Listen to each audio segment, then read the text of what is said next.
Seat sharing के फॉर्मूले पर इस वक्त सबसे ज्यादा खींचतान अगर दिखाई दे रही है तो वो है बिहार में, क्योंकि बिहार में आरजेडी और जेडीयू दोनों ही दल 17-17 सीटों की डिमांड फिलहाल करते हुए दिखाई दे रहे हैं। या योजना उनकी ये है कि कांग्रेस को 5 सीट दे दी जाए जबकि लेफ्ट को 1 सीट दे दी जाए, लेकिन ये डगर, ये राह इतनी आसान दिखाई दे नहीं रही है, क्योंकि 2019 की अगर हम बात करें तो जेडीयू को 16 सीटें मिली थी, कांग्रेस को 1 सीट मिली थी, आरजेडी को कुछ भी नहीं मिला था, लेफ्ट भी यहां पर शून्य पर ही रह गई थी। अब ऐसे में कांग्रेस बिहार में 10 सीटों पर अपना दावा पेश कर सकती है।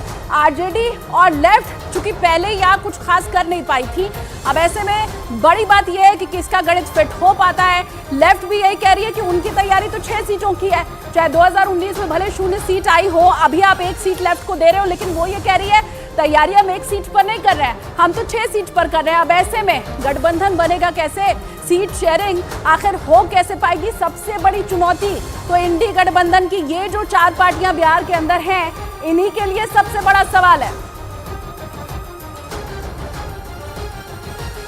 भारतीय जनता पार्टी की जो बढ़ी हुई तैयारियां हैं वो हमें चिंतित करती हैं। जो non Congress, non BJP rule state हैं, अनुपात के से अधिक सीटें मांगना कांग्रेस पार्टी का अव्यवहारिक। अभी तक तो 6 सीटों के लिए हम लोगों की पार्टी का पूरे तैयारी चल रही थी। जहानाबाद हुआ, काराकाट हुआ, आरा हुआ, सिवान हुआ, आपका पाटलिपुत्रा, इस तरह से बहुत सारे सीटें हैं जहां हम लोगों का जनाधार, आंदोलन, कुर्बानी, वहां से जीते हुए विधायक, इस हिसाब से हम लोग वहां तैयारी कर रहे हैं। अब अगर आप ये सोच रहे हैं कि बिहार के अंदर मुद्दा खाली सीट शेयरिंग का है, वो हाल हो गया तो बिहार में सब कुछ गुड़ हो जाएगा, तो ऐसा आप गलत सोच रहे हैं, क्योंकि असल मुद्दा सिर्फ सीट शेयरिंग का नहीं है। यहाँ अब लड़ाई प्रधानमंत्री पद की दावेदारी तक पहुंच गई है। नीतीश कुमार तो खासा गुस्से में भी दिखाई दे रहे थे, आपने खुद तस्वीरें देखी हैं। अब बड़ी बात यह है जेडीयू क्या डिमांड कर रही है, सबसे पहले आप वो समझिए। गोपाल मंडल जो कि जेडीयू के नेता है, उन्होंने ये कहा है कि नीतीश कुमार प्रधानमंत्री बनने के लिए सबसे योग्य नेता है, तो ऐसे में पूरा इंडी गठबंधन नीतीश कुमार की जय जयकार करे, उन्हें प्रधानमंत्री पद का दावेदार बना दे। देश का बच्चा बच्चा नीतीश कुमार को जानता है, ये कहा गया है संतोष कुशवाहा की तरफ से। अब जेडीयू के सांसद संतोष कुशवाहा यहां तक दावा कर रहे हैं कि प्रधानमंत्री पद का उम्मीदवार नीतीश कुमार को बनाना होगा, तभी एनडीए को टक्कर दी जा सकती है। तो नीतीश कुमार अगर नहीं तो फिर इंडी गठबंधन को जीत भी नहीं मिलेगी, कुछ ऐसे उन्हें प्रोजेक्ट किया जा रहा है। अगला प्रधानमंत्री नीतीश कुमार को होना चाहिए, योग्य व्यक्ति है। इन्होंने पूरा इंडिया घूम के इंडिया गठबंधन तैयार किया, हम तो एक ही बात कहेंगे नीतीश कुमार को होना चाहिए। इसके अलावा देश के अंदर कोई बनने लायक है ये नहीं है। अब कहां से उठा के ले आते खरगे, अगर किसी का नाम नहीं जानता हो, खरगे का नाम ले आया। नीतीश कुमार को देश के अंदर, हिंदुस्तान के अंदर बच्चा बच्चा जानता है। इंडिया गठबंधन और जो भूमिका होनी चाहिए आदरणीय नेता नीतीश कुमार जी का, वो भूमिका इंडिया गठबंधन को तय करना चाहिए और ये तस्वीर साफ होनी चाहिए, जिससे इंडिया गठबंधन और मजबूत हो, तेजी से काम करे, ताकि जो लड़ाई है हमारी लड़ाई, उस लड़ाई में हम कामयाब हो सकें।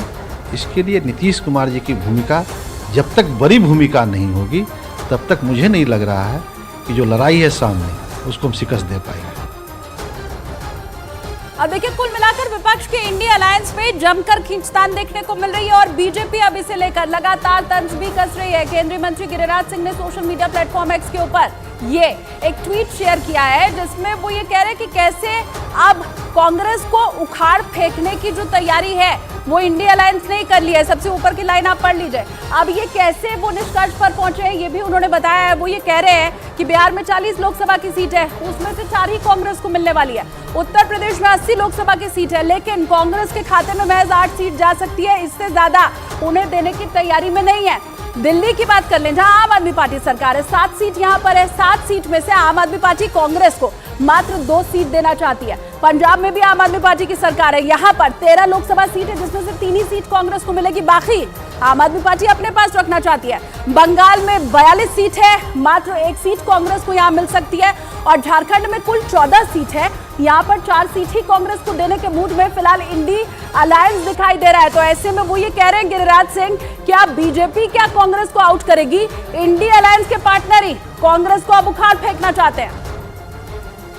जब से शुरुआत हुआ, जहाँ तक मुझको जानकारी है कि 17 जून 2023 को पहली बैठक हुई थी पटना में, और उस बैठक में 2 आदमी नाराज होकर उस बैठक से बहिष्कार किए चले गए थे। ममता बनर्जी चली गई थी और केजरीवाल जी चले गए थे। फिर जब दूसरी बैठक हुई तो उसमें खुद नीतीश जी और लालू जी चले आए नाराज होकर, जब इनको कन्वेनर नहीं बनाया था। तो ये सब जो है इन लोगों का ख्याली पकाव हुआ। ये लोग इंडिया गठबंधन में रहने वाले नहीं है, बहाना है। इन लोग की सोच वही है कि बस इधर का तिनका उधर से जोड़ा और सेटिंग करके बैठ गए, ये देश नहीं चलेगा। और बिहार तो इस बार इनको निर्णायक पराजय देगा। वैसे मैं क्या बोलूं, देखते जाइए आगे आगे क्या होता है। ये अलायंस बनेगा नहीं बनेगा, कोई कांग्रेस को 2 दे रहा है, कोई 3 दे रहा है, तो देखिए। लालू जी की चुप्पी मुझे बहुत हैरान कर रही है। उधर महाराष्ट्र